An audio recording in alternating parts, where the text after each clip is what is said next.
નમસ્કાર દર્શક મિત્રો, @ગુજરાતમાં આપનું સ્વાગત છે. જ્યાં એક તરફ ગુજરાતમાં ભાજપના શાસનને ગમે તે રીતે ભાંગવા માટે વિપક્ષો મથામણ કરી રહ્યા છે, ત્યાં જ બીજી તરફ ખુદ ભાજપના જ નેતાઓમાં જે રીતે એકબીજાની સામે બળાપો બહાર આવી રહ્યો છે, તેના કારણે શિસ્તબદ્ધ કહેવાતી ભાજપ પર અનેક સવાલ ઉઠ્યા છે. જેમાં સૌથી વધુ ચર્ચિત એવો અમરેલી લેટરકાંડના મુદ્દે કોંગ્રેસના નેતા પરેશ ધાનાણી મેદાનમાંથી હટવા માટે તૈયાર જ નથી અને હવે તો પરેશ ધાનાણીએ સોશિયલ મીડિયા પર ભાજપના પડદા પાછળનો ખેલ અને ભાજપની ગેંગ વોરને લઈને પોસ્ટ કરતા ભારે ખળભળાટ મચી જવા પામ્યો છે.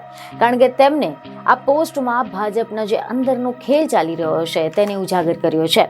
તો હવે આપણે જાણીશું કે પરેશ ધાનાણીએ સોશિયલ મીડિયા પોસ્ટમાં એવું તો શું લખ્યું છે. તો તમે જણાવી દઈએ કે પરેશ ધાનાણીએ સોશિયલ મીડિયા પર પોસ્ટ કરતા એવું લખ્યું છે કે પડદા પાછળનો ખેલ, પ્રદેશ પ્રમુખની આબરૂના જાહેર નીલામ થાય છે, ચેલકાઓના રાજગુરુની ભારે મોટી ફજેતી થાય છે, નામોશીનો બદલો લેવા જ ગુરુએ ચેલાને ભેગા કરે છે અને સ્થાનિક વિરોધીઓની પાંખો કાપવા માટે અંદરો અંદર ષડયંત્ર રચાય છે. એ કારણોસર અસલી પત્રની નકલી ફરિયાદ નોંધાય છે. પ્રદેશ પ્રમુખના અહંકારી આદેશોનો જાહેરમાં ઉલાડિયો થાય છે.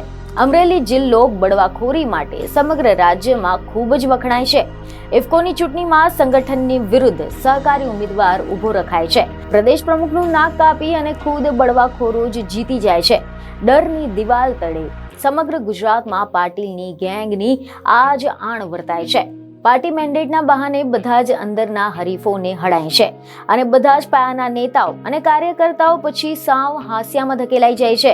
અહંકારી એકાધિકારીના ઉકળતા ચરૂથી આખા ગુજરાતનું ભાજપ ધૂંધવાય છે. અહીં લાલ લાઇટનો ઉપયોગ તો માત્ર હપ્તા જ ઉઘરાવવા માટે થાય છે. દારૂ ખનન માફિયામાં હપ્તાઓનો ખુદ જ પોલીસ ઉઘરાવી રહી છે અને આના માટે જ પાટીલના ગેંગના બધા જ ધારાસભ્યોને હવે મંત્રી બનવાના અભરખા થાય છે.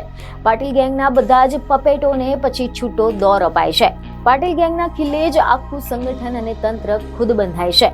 પાટીલ ગેંગના ઇશારે બધા જ સાચા ને ખોટા કામ શરૂ થાય છે. માત્ર મળતિયાઓના મેળા પીપળા બધી જ સરકારી ગ્રાન્ટો વેચાય છે. ભલે સ્થાનિક આગેવાનોની આંગળીઓ જિલ્લા ભાજપના પ્રમુખ પદ મેળવાય છે. સીધા પ્રદેશ પ્રમુખનું પાકીટ ઉપાડ્યું અને એને ખાસ ચેલાનું પદ અપાય છે. રાજકીય ગુરુની ઓથ તળે જ સત્તા અને સંગઠનનું કેન્દ્ર સ્થાપિત થાય છે. અમરેલી સહિત સમગ્ર રાજ્યમાં પાટીલ ગેંગની રચના થાય છે. બીજને ખબરો સાથે ફરી મળીશું. ધન્યવાદ.